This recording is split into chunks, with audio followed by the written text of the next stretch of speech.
Hola a todos. Bienvenidos a este pequeño podcast donde hablaremos de un tema que puede parecer sacado de una película, pero que en realidad ocurre con mucha más frecuencia de lo que pensamos. Las parasitosis causadas por el mintos, es decir, gusanos parásitos que pueden vivir dentro del cuerpo humano. En muchas partes del mundo, millones de personas conviven con esos organismos sin siquiera saberlo.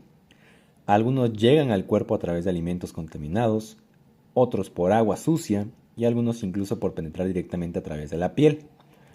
Hoy quiero contarles 3 historias de personas que vivieron en carne propia este tipo de infecciones, para entender mejor cómo suceden y qué efectos pueden tener en el organismo. Sin nada más que agregar, comencemos.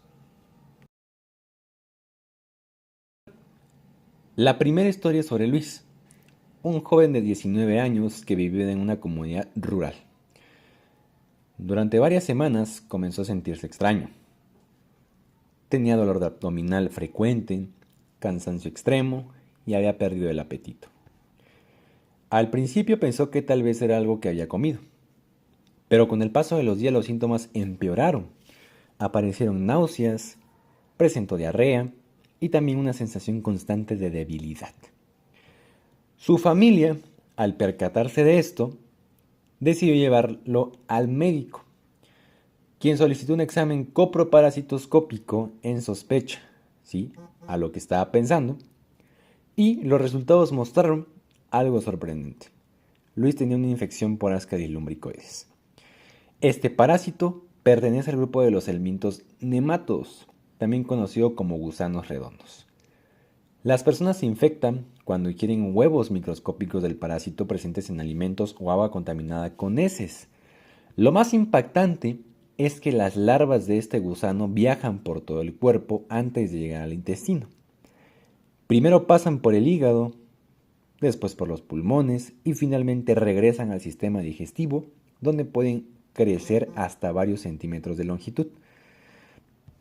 Después del tratamiento antiparasitario, Luis comenzó a mejorar y sus síntomas desaparecieron en pocas semanas.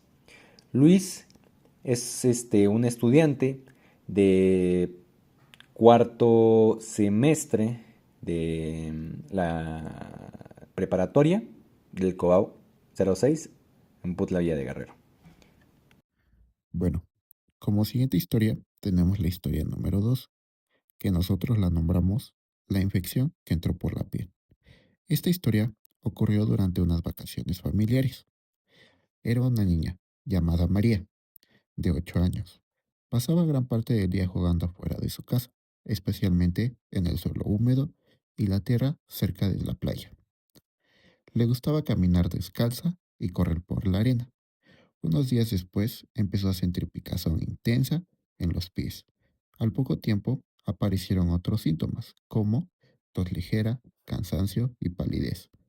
Sus padres pensaron que se trataba de una alergia o un resfriado común, pero cuando la llevaron al médico se dieron cuenta que estaba pasando algo más. Los estudios revelaron que María tenía una infección por ancilistoma duodenal, conocido por anquilistoma. Este helminto tiene una característica particular. Sus larvas pueden penetrar la piel, especialmente cuando una persona camina descalza en suelos contaminados. Después de entrar al cuerpo, las larvas viajan por la sangre hasta llegar a los pulmones y luego al intestino, donde se adhieren a la mucosa intestinal y se alimentan de sangre, lo que puede provocar anemia y debilidad. Afortunadamente, María recibió tratamiento a tiempo y logró recuperarse completamente. Y para finalizar con estas historias, tenemos la historia número 3, llamada El caso inesperado en una comida familiar. Esta historia ocurrió durante una reunión familiar. Carlos, un hombre de 35 años de edad, era muy aficionado a probar diferentes tipos de comida. En una ocasión, durante una reunión con familia, consumió carne de cerdo que no estaba completamente bien cocida. Semanas después, comenzó a experimentar dolores musculares intensos, fiebre y fatiga. También notó inflamación alrededor de los ojos. Rápidamente acudió al médico. Le realizaron varios estudios y finalmente encontraron la causa. Trichinella spiralis, un helminto que provoca la enfermedad llamada triquinelosis. Este parásito se adquiere al consumir carne cruda o mal cocida, que contiene larvas del parásito. Una vez dentro del organismo, las larvas se liberan en el intestino y posteriormente migran hacia los músculos, donde forman pequeños quistes. Carlos tuvo que recibir tratamiento médico, reposo durante varias semanas, pero afortunadamente logró recuperarse. Como conclusión, estas historias nos recuerdan algo muy importante.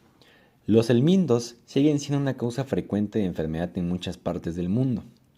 Parásitos como Ascaris lumbricoides, Ancylostoma duodenal o Trichinella spiralis pueden infectar al ser humano de distintas maneras. Por alimentos contaminados, ya sea también por agua no potable que las personas lleguen a consumir o incluso por contacto con suelos contaminados.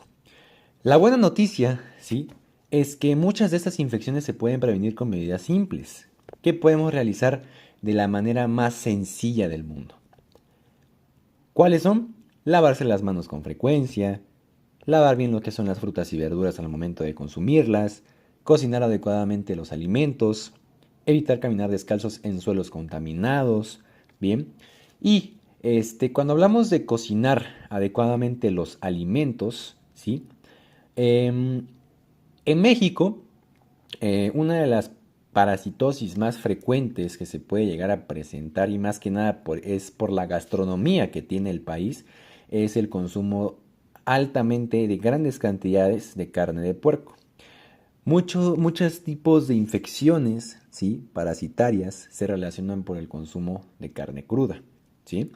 Una de ellas y las más importantes, bueno, se puede considerar una de las más importantes, también hay otras, pero pues vendría siendo el parásito, ¿no? La Taenia solium, una de ellas.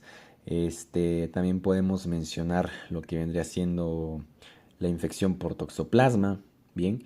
Y pues innumerable tipo de parásitos que aparte de no considerar adecuadamente los alimentos, ¿no? Y que pues nos hace mayormente un país vulnerable a este tipo de infecciones, ¿sí? Debido a nuestra gastronomía, pues es más importante o debemos llevar a cabo estas acciones de manera más recurrente.